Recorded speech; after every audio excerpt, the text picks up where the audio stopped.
জয় বাংলা, জয় বাংলা, জয় বাংলা, জয় বাংলা, জয় বাংলা। আজকে সভামঞ্চে উপস্থিত জেলা সভাপতি সহ জেলার সমস্ত নেতৃবৃন্দ, বিধায়ক, মন্ত্রী সহ যার সমর্থনে আমাদের আজকের এই জনসভা, নির্মল চন্দ্র রায় সহ আপনারা যারা এসে আজকে সভাস্থলে পৌঁছেছেন, আমি আপনাদের যে ভালোবাসা, যে উৎসাহ, যে উদ্দীপনা, যে স্নেহ, যে আশীর্বাদের ঋণে আজকে আপনারা আমাকে আবদ্ধ করলেন, আজকের তারিখটা লিখে রাখুন। আমি যতদিন বেঁচে থাকব ধূপগুড়ির মায়েদের কাছে, জলপাইগুড়ির ভাইদের কাছে ঋণী থাকব। আপনারা যে সংখ্যায়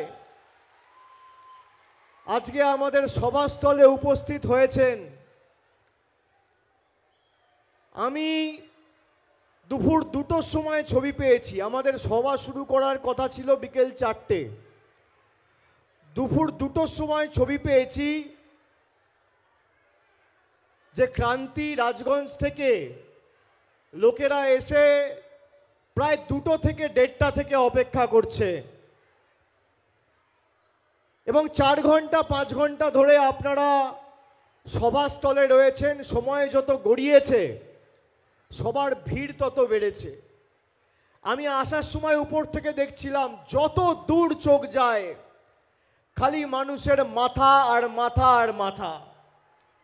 আজকের এই সমাবেশ, আজকের এই সুবিশাল সভা প্রমাণ করে দিচ্ছে জলপাইগুড়ির মাটি জুমলাবাজদের মাটি নয়, ধূপগুড়ির মাটি মা মাটি, মানুষের মাটি।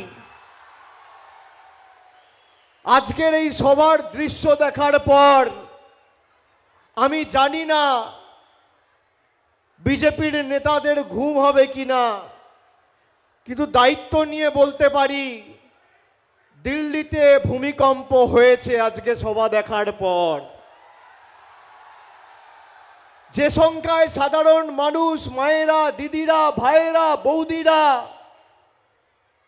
আজকে শুক্রবার ছুটির দিন নয়, রবিবার নয়, সেখানে নিজেদের কাজকর্ম, সংসারের কাজ ছেড়ে আপনারা যেভাবে আমাদের সভায় উপস্থিত হয়ে আমাদের প্রার্থীর প্রতি আপনাদের সমর্থন এবং তৃণমূল কংগ্রেসের প্রতি আপনাদের আস্থা নিদর্শন করেছেন, আমি আপনাদের কাছে কৃতজ্ঞ এবং প্রত্যেককে আপনাদের পা দুটোকে আমি নতমস্তকে পা ছুঁয়ে সবাইকে প্রণাম জানাচ্ছি।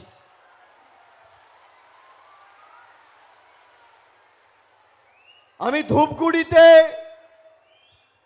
2023 সেপ্টেম্বরের উপনির্বাচনের আগে সেপ্টেম্বর মাসের 2 তারিখ সভা করতে এসেছিলাম।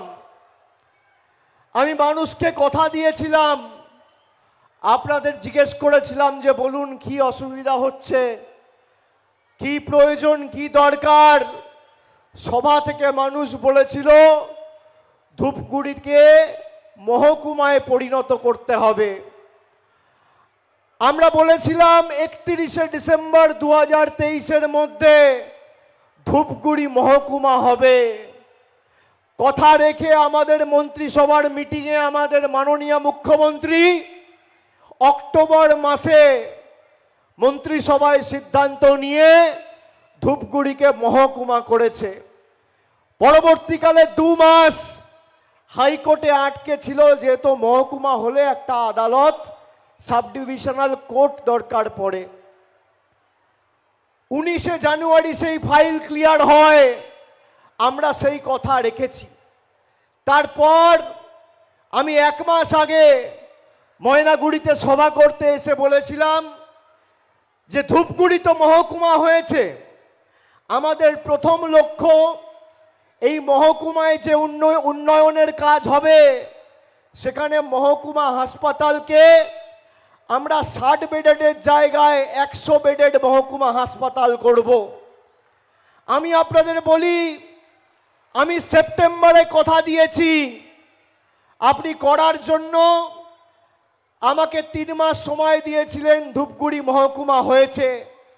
আমি ময়নাগুড়ি থেকে বলে গেছি যে মহকুমা হওয়ার প্রধান লক্ষ্য এবং প্রধান দায় দায়িত্ব মানুষকে পরিষেবা দেওয়া, এবং সেই কাজ শুরু হবে ধূপগুড়ি হাসপাতালকে মহকুমা হাসপাতালে পরিণত করে। আমি আপনাদের বলছি, নির্বাচন চলাকালীন সরকার কোনো কাজ করতে পারে না।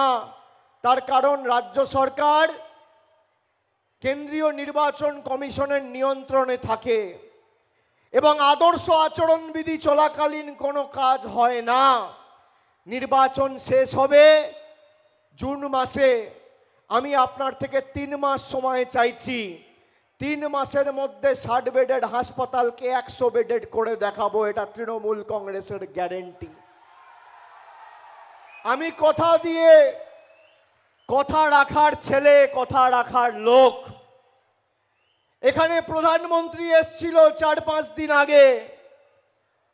আগেও সভা সমিতি করে গেছে বিজেপির নেতাদেরকে স্টেজে রেখে, যে বিজেপিকে ভোট দেওয়া মানে আমাকে ভোট দেওয়া, প্রধানমন্ত্রীকে ভোট দেওয়া। আপনারা যারা আজকে সভায় এসছেন, রাস্তায় যে দাঁড়িয়ে দাদারা, ভাইয়েরা, মায়েরা, যারা যেখান থেকে আমার বক্তব্য জলপাইগুড়ি লোকসভার বিস্তীর্ণ এলাকা জুড়ে শুনছেন, আপনারা বুকে হাত দিয়ে বলুন তো, জয়ন্ত রায়কে আপনারা ভোট দিয়েছিলেন 2019 সালে। এক বুক আশা আকাঙ্ক্ষা নিয়ে 50% ভোট পেয়ে, বেশি ভোট পেয়েছিল জয়ন্ত রায়। 5% মানুষের আশা আকাঙ্ক্ষা পূর্ণ হয়েছে। জলপাইগুড়ির কোনো মায়ের জন্য, কোনো ভাইয়ের জন্য ন্যূনতম কোনো উন্নয়নের পরিষেবা কেন্দ্রের বিজেপি সরকার বা দেশের প্রধানমন্ত্রী এই 5 বছরে আপনাদের জন্য পাঠিয়েছে? পাঠিয়েছে? পাঠিয়েছে? তৃণমূল বলেছিল ধূপগুড়ি মহকুমা হবে, হয়েছে কিনা? হয়েছে কিনা? জোরে বলতে হবে, হ্যাঁ কিনা হয়েছে? আমরা কথা দিয়েছিলাম 2021 সালে পরিবারের একজনকে লক্ষ্মীর ভান্ডার দেবো। আজকে পরিবারের সব মায়েরা লক্ষ্মীর ভান্ডার পাচ্ছেন। পাচ্ছেন কিনা? পাচ্ছেন কিনা? খাদ্যসাথী প্রকল্পে বিনামূল্যে রাশন পাচ্ছেন কিনা? যারা 11-12 পড়ে, আমাদের সরকার এককালীন 10,000 টাকার সাহায্য সহযোগিতা করছে, আপনাদের আর্থিক সহযোগিতা করে ডাইরেক্ট ব্যাংক অ্যাকাউন্টে পাঠিয়ে দিচ্ছে যাতে আপনি স্মার্টফোন কিনতে পারেন। পাচ্ছেন কিনা? 100 দিনের শ্রমিক যাদের টাকা বন্ধ ছিল 2 বছর ধরে, দেওয়ার কথা ছিল মোদিজির, মোদিজি 2 বছর ধরে দেয়নি, আমাদের সরকার দিয়েছে। ফেব্রুয়ারি মাসে সবাই টাকা পেয়েছেন। পেয়েছেন কিনা? লক্ষ্মীর ভান্ডার 500 টাকা ছিল, এপ্রিল মাস থেকে আপনারা 500 টাকার জায়গায় মাসে 1000 টাকা পাচ্ছেন। পাচ্ছেন কিনা? জলপাইগুড়িতে যখন বিধ্বংসী ঘূর্ণিঝড়ের কারণে এই পাশে ময়নাগুড়ি ব্লক, ময়নাগুড়ি 2 নম্বরের আন্ডারে বার্নিস জিপি প্রায় ক্ষত বিক্ষত, 2000-3000 বাড়ি প্রায় মাটিতে মিশিয়ে গেছে। রাত্রিবেলা কে ছুটে এলো? নরেন্দ্র মোদী না মমতা বন্দ্যোপাধ্যায়? মোদী না দিদি? তাহলে কার গ্যারেন্টি নেবেন? পাশে থাকা দিদি না দূরে থাকা মোদী? জোরে বলতে হবে, কার গ্যারেন্টি নেবেন? কার গ্যারেন্টি নেবেন? কার গ্যারেন্টি নেবেন?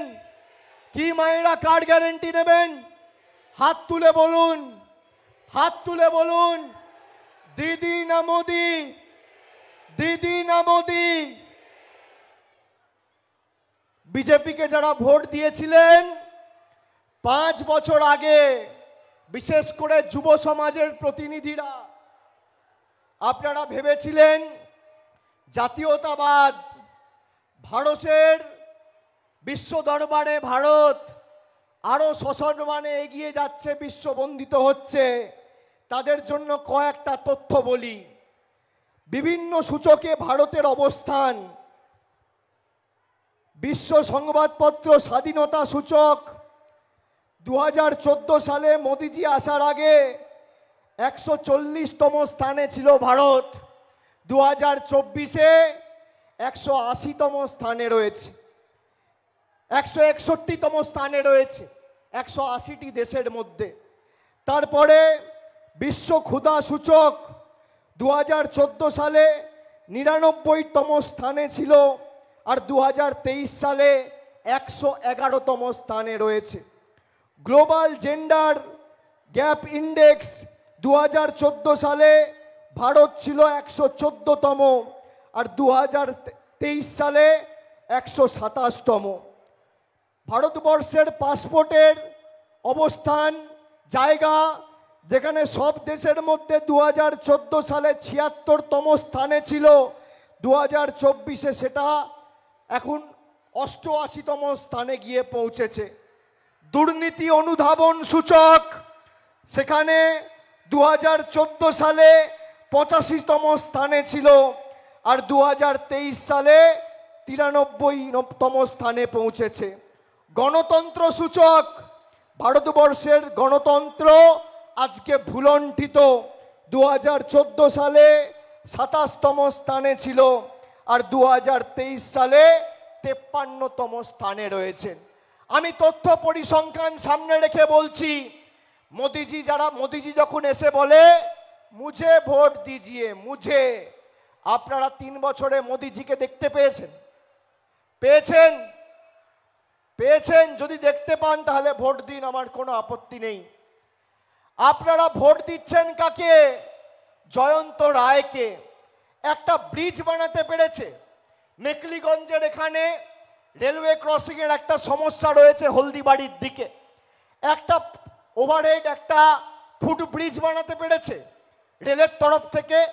1 লাখ টাকা আনতে পেরেছে।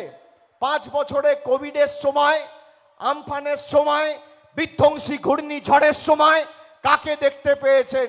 তৃণমূল ছিল, আছে, আর থাকবে। আর আজকে আপনারা যেভাবে আমাদের আশীর্বাদ করলেন, আমি আপনাকে বলছি, আজকের পর আমার কাছে ডায়মন্ড হারবার যা, আমার কাছে জলপাইগুড়িও তাই। আমার কাছে দক্ষিণ কলকাতা যা, আমার কাছে জলপাইগুড়িও তাই। আমাকে 5-7 দিন ধরে অনেক লোক এখান থেকে চিঠি লিখে পাঠিয়েছে, হোয়াটসঅ্যাপে 2-1 জন মেসেজ করেছে যে দাদা, এই তো নির্মলদা বিধায়ক হলো, এত ভালো বিধায়ক, ইনি যদি লোকসভার সাংসদ হয় তাহলে তো আমরা একটা ভালো বিধায়ককে হারাবো। তাহলে বিধায়ক কে হবে? আমি আপনাদের বলছি, মন দিয়ে শুনুন। 2023 সালে পঞ্চায়েতের সময় আমি যেমন নবজোয়ার কর্মসূচি শুরু করেছিলাম, এই বছরও আপনাদের মতামত আবার নেওয়া শুরু করব। এবং আমি জুন মাসের 4 তারিখ রেজাল্ট বেরোবে, এই জলপাইগুড়ি, ধূপগুড়ি, ময়নাগুড়িতে আমি জুন মাসের শেষে আবার আসব। আবার এসে আপনাদের একটা ফোন নাম্বার দিয়ে যাব, আপনারা সেই ফোন নাম্বারে ফোন করে সরাসরি জানাবেন কাকে আপনারা বিধানসভায় বিধায়ক হিসেবে দেখতে চান ধূপগুড়ি থেকে। আমরা তাকেই মনোনীত করে আগামী দিন ধূপগুড়ি থেকে জেতাবো। মিউনিসিপ্যালিটির ক্ষেত্রে 2 বছর ধরে নির্বাচন হয়নি, কিছু সমস্যা রয়েছে, আমি শুনেছি, জানি, দায়িত্ব আমি আমার কাঁধে নিয়েছি। আমি আপনাদের বলছি, জুন মাসের শেষ থেকে যেভাবে নবজোয়ারের মাধ্যমে আমি মানুষের কাছে ড্রপ বক্স নিয়ে গেছি, যে আপনি আপনার মতামত দিন কাকে প্রার্থী করবেন, একইভাবে আমরা প্রত্যেকটা ওয়ার্ডের 4 থেকে 5টা জায়গায় ড্রপ বক্স রাখবো। আপনি যাকে কাউন্সিলর হিসেবে দেখতে চান, তৃণমূল কংগ্রেস তাকেই কাউন্সিলর করবে। যদি কেউ ভাবে আমি ওয়ার্ডে জিতেছি বলে আমি কাউন্সিলর না, তোমার প্রিয়তা কতটা, কর্মদক্ষতা কতটা, সেটা মানুষ ঠিক করবে। আমি নির্বাচনী সভা থেকে এগুলো কেন বলছি, তার কারণ আমাদের একমাত্র দায়বদ্ধতা মানুষের প্রতি। আমি সেই কারণেই নতুন তৃণমূল বলেছিলাম। আমি বলেছিলাম মানুষ যেভাবে তৃণমূলকে দেখতে চায়, আমরা তৃণমূলকে সেভাবে তৈরি করব যারা জীবন বিপন্ন করে মানুষকে পরিষেবা দিতে বদ্ধপরিকর হবে। আমি আপনাকে বলছি, এই জলপাইগুড়ি লোকসভায় 2019 সালে আমরা হয়তো জিতিনি, কিন্তু আপনারা বলুন, যে বিজেপি 2021-এ বাংলায় হারার পর 100 দিনের আবাসের টাকা বন্ধ করে রেখেছিল আর বাংলাকে ভাতে মারতে চেয়েছিল, ধূপগুড়ি, জলপাইগুড়ি, ময়নাগুড়ি, রাজগঞ্জ, ওদিকে আলিপুরদুয়ার, ফালাকাটা, ওদিকে কুচবিহার, দিনহাটা, সিতাই, মেখলিগঞ্জ, তুফানগঞ্জের মানুষকে নিপীড়িত, বঞ্চিত, লাঞ্ছিত, শোষিত, অত্যাচারিত করে রেখেছিল। আগামী দিন জবাব দেওয়ার সুযোগ আপনারা পাবেন। আগামী 19 তারিখ এমনভাবে বোতাম টিপবেন যেন দিল্লিতে বসে থাকা বাংলার অত্যাচারীদের পায়ের তলার মাটি সরে যায়, আর বাংলার কি ক্ষমতা সেটা দেখাতে হবে। আমি আপনাদের একটা ছোট্ট গল্প বলছি। একটা জঙ্গলে একটা সাধু বাবা থাকতো। সাধু বাবা দিনে 24 ঘন্টার মধ্যে 20 ঘন্টা ধ্যান করত। হঠাৎ একদিন বসে ধ্যান করছে, ছোট্ট একটা ইঁদুর তার পায়ের তলায় গিয়ে বসে পড়েছে। 1 ঘন্টা হলো, 2 ঘন্টা হলো, 3 ঘন্টা হলো, ইঁদুর আর উঠছে না। আর সাধু বাবাও ধ্যান করছে, চোখ খোলেনি, ধ্যান ভাঙেনি। হঠাৎ 12 ঘন্টা পর তার ধ্যান খুলে দেখছে পায়ের তলায় একটা নেংটি ইঁদুর বসে রয়েছে। সাধু বাবা জিজ্ঞেস করলো, কি হয়েছে, কি চাই তোমার? ইঁদুর বলল, আমাকে বিড়াল তাড়া করছে, আপনি আমাকে আশীর্বাদ করুন, বর দিন যাতে আমি বিড়াল হতে পারি। সাধু বাবা বলল, ঠিক আছে, তুমি 12 ঘন্টা ধরে বসে রয়েছো এক জায়গায়, আমি তোমাকে বিড়াল হওয়ার বর দিলাম। ইঁদুর বিড়াল হয়ে গেল। আবার 7 দিন পর সাধু বাবা হঠাৎ ধ্যান করছে, হঠাৎ দেখছে একটা বিড়াল তার পায়ের তলায় বসে আছে। সাধু বাবা আবার 12 ঘন্টা 13 ঘন্টা পরে চোখ খুলে দেখে একটা বিড়াল বসে রয়েছে, সাদা বিড়াল পায়ের তলায়। তো সাধু বাবা জিজ্ঞেস করলো, কি হয়েছে, এবার তোমার কি চাই? বিড়াল বলল, না, আমাকে কুকুর তাড়া করছে, আপনি আমাকে কুকুর হওয়ার বর দিন। বললো, ঠিক আছে, যাও, তোমায় কুকুর হওয়ার বর দিলাম। বিড়াল সঙ্গে সঙ্গে কুকুর হয়ে গেল। আবার 15 দিন পর হঠাৎ ধ্যান করছে, দেখছে একটা কুকুর এসে বসে রয়েছে পায়ের তলায়। সাধু বাবা বলল, হঠাৎ ধ্যান খুলে দেখলো কুকুর বসে আছে। বললো, কি হলো, এই তো তোমাকে বর দিলাম, তুমি ইঁদুর ছিলে, তোমাকে ইঁদুর থেকে বিড়াল করলাম, বিড়াল থেকে কুকুর করলাম, এখন আবার কি চাই? বলছে, না, জঙ্গলে বাঘ রয়েছে, আমাকে বাঘ তাড়া করছে, আপনি আমাকে বাঘ বানিয়ে দিন, তাহলে আর আমাকে কেউ তাড়া করতে পারবে না। সাধু বাবা ভেবে দেখলো, তারপর বলল, ঠিক আছে, বানিয়ে দেখি। তো সাধু বাবা বর দিল, আবার সে বাঘ হয়ে গেল। যেই বাঘ হয়ে গেল, সেই বাঘটা তখন সাধু বাবাকেই খেতে গেল। সাধু বাবা বলল, তোর এত হিম্মত, তোর এত উদ্ধত্ত, তুই আমার থেকে বর নিয়ে নেংটি ইঁদুর ছিলিস, সেখান থেকে বিড়াল হলি, বিড়াল থেকে কুকুর হলি, কুকুর থেকে বাঘ হয়ে এখন আমাকে খেতে আসছিস, তোকে আবার দুধ ছাই করে নেংটু ইঁদুর বানিয়ে দিলাম। আবার সে নেংটি ইঁদুর হয়ে গেল। আপনি এই বিজেপিকে নেংটি ইঁদুর থেকে বিড়াল, বিড়াল থেকে কুকুর, কুকুর থেকে বাঘ বানিয়েছেন। 19 তারিখ আপনার সুযোগ আবার বাঘটাকে নেংটি ইঁদুরে পরিণত করার। আপনার হাতের ক্ষমতা নিয়েই তারা ভারতবর্ষের প্রধানমন্ত্রী, স্বরাষ্ট্রমন্ত্রী, প্রতিরক্ষা মন্ত্রী, সাংসদ হয়ে বাংলার মানুষের টাকা বন্ধ করেছে। আগামী 19 তারিখ সেই বাঘগুলোকে, কাগুজে বাঘগুলোকে নেংটি ইঁদুরে পরিণত করার সুবর্ণ সুযোগ হাতছাড়া করবেন না। নেংটি ইঁদুরে পরিণত করতে হবে। গণতন্ত্রে যদি মানুষ চায়, তাহলে বাঘকে নেংটি ইঁদুর পরিণত করতে 3 সেকেন্ড লাগবে, খালি ইভিএম এর বোতামটা জোড়া ফুলের পাশে টিপবে, বিজেপির সব হাওয়া শেষ, খেল খতম। সময় লাগে না, আপনি তো সুযোগ দিলেন। আপনারা ভাবলেন কি মোদিজি বলছে যে আমাকে সাংসদ দাও, আমি করে দেখাবো। ঠিক আছে ভাই, তৃণমূলের 5 বছর সাংসদ ছিল, 14 থেকে 19, তারপর আপনি বিজেপির প্রার্থীকে জেতালেন প্রায় 2.5 লক্ষের বেশি ব্যবধানে। সে প্রার্থীর তোমার দেখা নাই গো, তোমার দেখা নাই। মোদিজি এসে বলছে আমাকে ভোট দিন। মোদিজি আসবে জলপাইগুড়িতে, আপনাকে লিখিত দিয়ে যাক বা একটা নোটিফিকেশন করে সরকারের তরফ থেকে বলুক যে প্রতি 1 মাসে আমি জলপাইগুড়িতে আসব, আমি তৃণমূলের হয়ে ভোট চাইতে যাব না। কিন্তু আপনাকে বলছে মোদির নামে ভোট দাও, আর দিচ্ছে কে, আর পাচ্ছেন কাকে? জয়ন্ত রায়কে। সেও মানুষের পাশে থাকে না। মানে আপনাকে বলছে আমি ডিভিডি দেবো, নিয়ে আপনার হাতে ভাঙা অডিও ক্যাসেট ধরিয়ে দিচ্ছে। আপনি এই প্রতারণায় ফাঁদে পা দেবেন? দেবেন? দেবেন মায়েরা? দেবেন? এবার জবাব দেবেন হ্যাঁ কি না? আমি এরপর ময়নাগুড়ি যাচ্ছি এখান থেকে মিটিং করে, বিশেষ করে বার্নিশে যত ক্ষতিগ্রস্ত পরিবার আছে সবার সাথে দেখা করব। আমরা এই জলপাইগুড়ির ঝড়ের জন্য দিল্লিতে গিয়ে লড়াই করেছি, আর আমাদের সাংসদদের টেনে হিচড়ে পুলিশ ভ্যানে ঢুকিয়েছে যে জলপাইগুড়ি আলিপুরদুয়ারের জন্য টাকা চাইতে এসছো, তোমার টাকা দরকার নেই, টাকা মমতা ব্যানার্জি দেবে, অনুমতিটাও তোমরা দাওনি।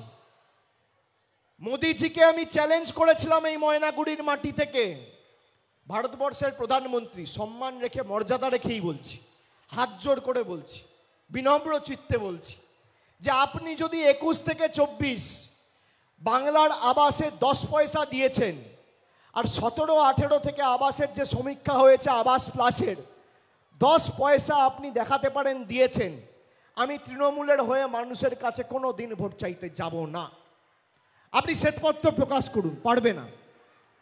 আমি সভা শেষ করার আগে খালি আপনাদেরকে দুটো কথা আমি বলবো। এখানে মালবাজারের লোকেরা আছেন? আছে? কারা মালবাজার থেকে আছেন একটু হাত তুলবেন। মালবাজার, আমি দুটো জিনিস খালি আপনাদের বলবো যেটা আমার কাছে এসছে, এবং আগে মেখলিগঞ্জটা বলি। মেখলিগঞ্জে যেটা আমি একটু আগে বলছিলাম যে হলদিবাড়ি শহরে একটা প্রায় 150 মিটার রেলওয়ে ওভারব্রিজ প্রয়োজন রয়েছে মেখলিগঞ্জ ব্লকের সাথে সংযোগ রাখার কারণে, এবং সেই কারণে প্রায় 1 লক্ষের বেশি মানুষের অসুবিধা হচ্ছে। আমরা খোঁজখবর নিয়েছি এই ব্রিজটি করতে প্রায় 18 থেকে 20 কোটি টাকা প্রয়োজন হবে। নির্বাচন শেষ হয়ে যাওয়ার 6 মাসের মধ্যে মেখলিগঞ্জে এই ব্রিজ আমাদের সরকার করবে, আমাদের গ্যারেন্টি। 2 নম্বর, ক্রান্তি ব্লকের সাথে মাল ব্লক সংযোগকারী 800 মিটার থেকে 1 কিলোমিটার লম্বা একটি ব্রিজের প্রয়োজন রয়েছে। সাধারণ মানুষ অনেক সময় আমি যাতায়াত করতে গিয়ে আমাকে বলেছে এখানে, এবং তাতে প্রায় 6টি গ্রাম পঞ্চায়েত অসুবিধার মুখে পড়ছে, এবং মাল ব্লকের প্রায় 2টি গ্রাম পঞ্চায়েতের মধ্যে রয়েছে। প্রভাবিত জনসংখ্যা প্রায় 1 লক্ষ থেকে 1,20,000। এই সংযোগকারী ব্রিজটি করতে প্রায় 100 থেকে 150 কোটি টাকা খরচা হবে। নির্মল দা জিতবে, আগামী দিন নির্মল রায়ের হাত ধরে এই ব্রিজও এবং তার কাজ এবছরের শেষের আগে আমরা শুরু করব, এই কথাটাও দিয়ে গেলাম। এটা আপনারা গিয়ে এলাকাবাসীকে বলবেন। এবং আমি আপনাকে বলছি, খালি নিজের অধিকারকে সামনে রেখে লড়াই করুন। পঞ্চায়েতে আপনাদের এখানে এসেছিলাম, বলেছিলাম আপনাদের অধিকার কি, 100 দিনের টাকা, যেটা বিজেপি বন্ধ করে রেখেছে। আপনারা নিজের অধিকারকে সামনে রেখে ভোট দিয়েছিলেন, আপনারা জিতেছেন, সেই টাকা পেয়েছেন। আপনারা 2021-এ 4টে বিধানসভা থেকে 7টার মধ্যে তৃণমূল কংগ্রেস প্রার্থীদের জিতিয়েছিলেন। পরবর্তীকালে আমরা ধূপগুড়িও জিতি, এখন 7-এর মধ্যে 5। আপনারা ভোট দিয়েছিলেন লক্ষ্মীর ভাণ্ডারকে সামনে রেখে, স্টুডেন্ট ক্রেডিট কার্ডকে সামনে রেখে। আজকে সেটাও বাস্তবায়িত হয়েছে। আগামী দিন যারা ঘরের জন্য অ্যাপ্লাই করেছিলেন, জলপাইগুড়ি থেকে তৃণমূল কংগ্রেস জেতার পর আমরা অগ্রাধিকার দিয়ে যারা বাড়ির জন্য অ্যাপ্লাই করেছিলেন, কেন্দ্রর টাকা আমাদের দরকার নেই, মমতা বন্দ্যোপাধ্যায়ের সরকার, তৃণমূলের সরকার, মামাটি মানুষের সরকার, জলপাইগুড়ি লোকসভার যারা বাড়ির জন্য অ্যাপ্লাই করেছিলেন সবার বাড়ির টাকা আগামী 31শে ডিসেম্বর 2024-এর মধ্যে প্রথম ইনস্টলমেন্ট আপনাদের অ্যাকাউন্টে পাঠিয়ে দেবে। কারোর কাছে হাত পাততে হবে না, এটা দিদির গ্যারেন্টি। বিশ্বাস রাখেন তো দিদির গ্যারেন্টিতে? বিশ্বাস রাখেন তো তৃণমূলের গ্যারেন্টিতে? তাহলে এমনভাবে জবাব দেবেন যাতে আগামী দিন এই প্রতারকরা যারা আপনার সাথে প্রতারণা করেছিল তাদের উচিত শিক্ষা দিতে হবে। এই ভোট শুধুমাত্র নির্মল দাকে বা তৃণমূলকে জেতানোর ভোট নয়, এটা বিজেপিকে উচিত শিক্ষা দেওয়ার ভোট, প্রতিবাদের ভোট, প্রতিরোধের ভোট, প্রতিশোধের ভোট। যারা আপনার আশা আকাঙ্ক্ষা নিয়ে ছিনিমিনি খেলেছিল, বিজেপি আগামী দিন ক্ষমতায় আসবে না। ক্ষমতায় থেকে যদি ভারতের প্রধানমন্ত্রী 5 বছরে একবার আসে, তাহলে ক্ষমতায় না থাকলে 20 বছরেও এদের বাংলায় পা পড়বে না। আর তৃণমূল হয়তো 2019-এ জেতেনি, কিন্তু আপনার বিপদে আপদে তৃণমূল কংগ্রেসকেই আপনি পেয়েছেন। তাই চোখে দেখে সিদ্ধান্ত নিজের অধিকারকে সামনে রেখে ভোট আগামী দিন দিতে হবে। আপনারা দেবেন, জুন মাসের 4 তারিখ ভোট বাক্স খুলবে, আর দিল্লির নেতারা যেন পদ্ম ফুলের জায়গায় চোখে সর্ষে ফুল দেখে আর জলপাইগুড়ি জোড়া ফুলময় হয়, এটা আপনারা সুনিশ্চিত করবেন। করবেন তো মায়েরা? করবেন তো? বাংলা বিরোধীদের বিসর্জন হবে তো? স্বৈরাচারীদের বিসর্জন হবে তো? অত্যাচারীদের বিসর্জন হবে তো? অধিকারের স্বার্থে লড়বেন তো? নিজের স্বার্থে লড়বেন তো? বাংলার হাত শক্তিশালী করবেন তো? নিজের ভোট নিজে দিয়ে নির্মলদাকে জেতাবেন তো? জোড়া ফুলে ভোট দেবেন তো? ধূপগুড়ির স্বার্থে ভোট দেবেন, মেকলিগঞ্জের স্বার্থে ভোট দেবেন, বাংলার প্রতি বঞ্চনার বিরুদ্ধে প্রতিবাদে ভোট দেবেন, বাংলার স্বার্থে ভোট দেবেন, বহিরাগতদের বিতাড়িত করবেন। করবেন। আগামী দিন জলপাইগুড়িতে নির্মলদা জেতার পর ধূপগুড়ির বিধায়ক ধূপগুড়ির মানুষ ঠিক করবে। দরকার হলে আমি নিজে বৈঠক করে সামনে ড্রপ বক্স রেখে গোপন ব্যালটের মাধ্যমে আপনাদের থেকে মতামত নেব। আপনারা যাকে প্রার্থী হিসেবে দেখতে চান সেই প্রার্থী হবে আগামী দিন পুরসভায় আর বিধানসভায়। কথা দিয়ে গেলাম, আমাদের গ্যারেন্টি। সবাই ভালো থাকবেন, সুস্থ থাকবেন। অনেকক্ষণ ধরে আপনারা 1:30-2 থেকে এসছেন, প্রায় 4 ঘন্টা হয়ে গেছে, আর আপনাদের অপেক্ষা করাবো না। সবাই ভালো থাকবেন, সুস্থ থাকবেন। জুন মাসে আপনাদের সাথে আবার দেখা করতে এই ময়দানেই প্রয়োজন পড়লে আমরা সভা করে বিজয় উৎসব পালন করে আপনাদের থেকে মতামত নেব। অনেক অনেক ধন্যবাদ। জয় হিন্দ, জয় বাংলা। একবার জোর গলায় যারা রাস্তায় দাঁড়িয়ে আছেন, যারা পিছনে আছেন, যারা ডান দিকে বাঁ দিকে রয়েছেন, জোর গলায় দুহাত তুলে বলুন, জয় বাংলা, জয় বাংলা, জয় বাংলা, জয় বাংলা, জয় বাংলা, জয় বাংলা, জয় বাংলা, জয় বাংলা, জয় বাংলা, জয় বাংলা, জয় বাংলা, জয় বাংলা, জয় বাংলা, জয় বাংলা। অনেক অনেক ধন্যবাদ। নমস্কার।